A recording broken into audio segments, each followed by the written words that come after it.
Welcome. My name is Brian Bowles. I'm the Superintendent of the Davis School District. I'm sorry I can't be with you today. Normally I'd be with you on this day as we welcome you to the Davis School District, but my daughter decided to have a wedding today, and so, you do what you need to do. And so that's where I am, and I apologize. I hope to meet all of you eventually during the school year. But welcome to Davis. We're really happy to have you here. Davis School District, you'll find, is a great place to be. I know all of you are just the cream of the crop because we carefully select all of the teachers who are here. Whether you're a brand new teacher, this is your first assignment, or whether you're a veteran teacher who has taught other places, I think you'll find that this is a great place to be. We're all here to help you succeed. We want you to. So let's start off by telling you a little bit about the Davis School District and who we are.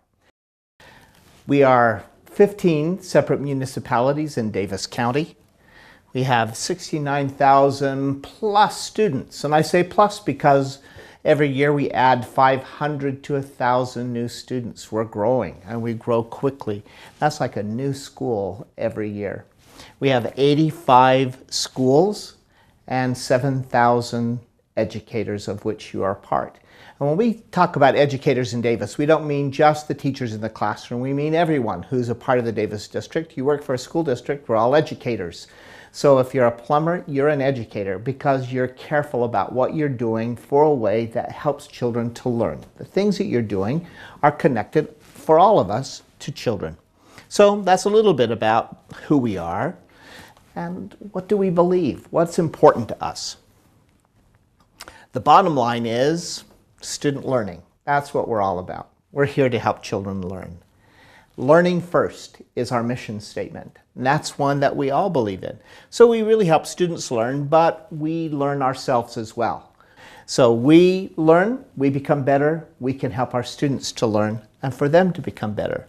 We're really working to give them lots of choices in their life so that they have the very best choices and they aren't limited by not having the knowledge and the abilities and skills that they need to succeed in life.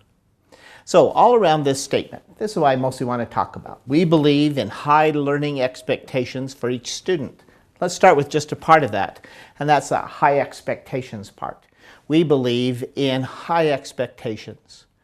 What does that mean? Well, we're standards driven. We say these are the things that we believe. If you're building a bridge, there are standards for building that bridge. If you want the bridge to be of quality, we know those things that make a strong bridge possible. In learning, we know that there are standards. Each group of students need to learn in each course or at each grade level. They're standards driven. In Davis, we have the DESK standards, the Davis Essential Skills and Knowledge.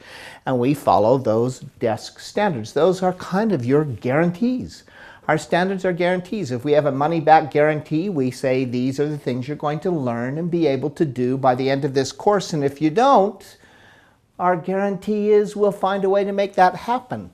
In other words, it's not enough to say, well, they kind of came close. It's important that we guarantee our work. And you're going to find online, and folks who will work with you will show you where to find each of those sets of DESK standards. They're set for each grade level and for each course.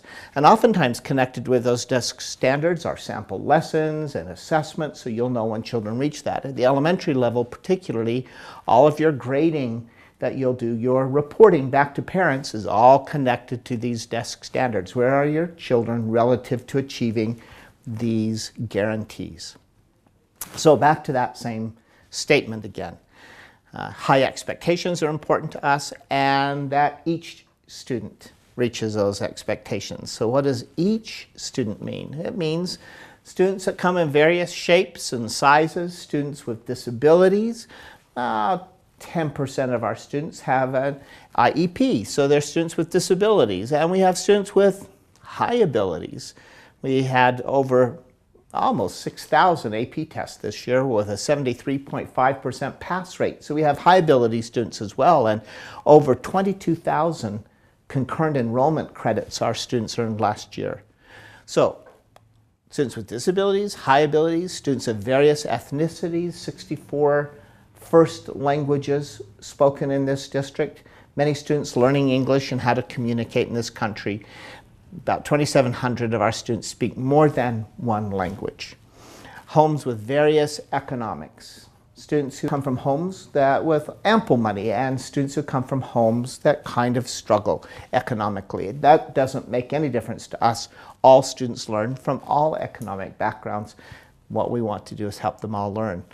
So, learning first is the key to a productive future. We know that. So we help each student, no matter what their background, where they come from, what abilities or disabilities they might bring, we help each one. Each student wants you to care by expecting him or her to succeed. And our highest respect for each student is to say, I expect that you succeed. We respect students by expecting them to succeed and to perform at the highest levels, not say that's good enough for this one. We want them all to succeed. Back to our statement. So high expectations for each student, and what kind of expectations they are, learning expectations. Now, there's a distinction I want to draw. It's not what we teach, but what children learn that's important. Not what we're teaching, but what children learn. We always keep our focus on children's learning. Our teaching, obviously, we have to do for children to learn, but the real focus has to be on the learning. You see, teaching is what a teacher does in a classroom, and learning is what a student does. And we are student-focused. We have to care about whether students have learned. In other words, if I say I taught a great lesson on fractions, but students don't understand the concepts, well, you did teaching, but students didn't learn. Is it good enough to say, well, I taught it? It's not. Students have to learn fractions in order for our job to be done. So we have to meet those expectations, we have to meet those standards, we have guarantees in place that all children will learn. So learning's what is important to us. Learning first. That mission statement again. Back to that. That learning is most important. And we do that by setting professional goals around learning first. How can I help students learn better? Where are these students relative to success? How can I help each one learn? I have to know each student to make sure that each student is reaching those guarantees, and I'm growing as a professional to become better at accomplishing that task, and we're here to help you. That's what we want to do. That's our job, to help you to have that success in your classroom, to achieve your goals for learning first. And we do that one by one without any excuses. Evaluate Davis is part of our program where we will help you. We'll look at what you're doing. We'll help to give you some guidance and help you to grow and improve. And Evaluate Davis you're going to learn more about, and you'll learn how to even participate and succeed as a result of Evaluate Davis. So, focus on each child, build positive relationship, ask lots of questions. That's what we're here to do, to help you. Learn yourself every day, and you do that helping children succeed without excuses. We don't say that's good enough. We just don't put up with excuses. So we're a no excuse area. So who's to blame if kids aren't learning? The college professor said, such rawness in a student is a shame. Lack of preparation in high school is to blame. Said the high school teacher, good heavens, that boy's a fool. The fault, of course, is with the middle school. The middle school teacher said, from stupidity may I be spared. They sent him in so unprepared. The primary teacher huffed, kindergarten blockheads all. They call that preparation, why it's worse than none at all. The kindergarten teacher said, such lack of training never did I see. What kind of a woman must that mother be? We're not done yet.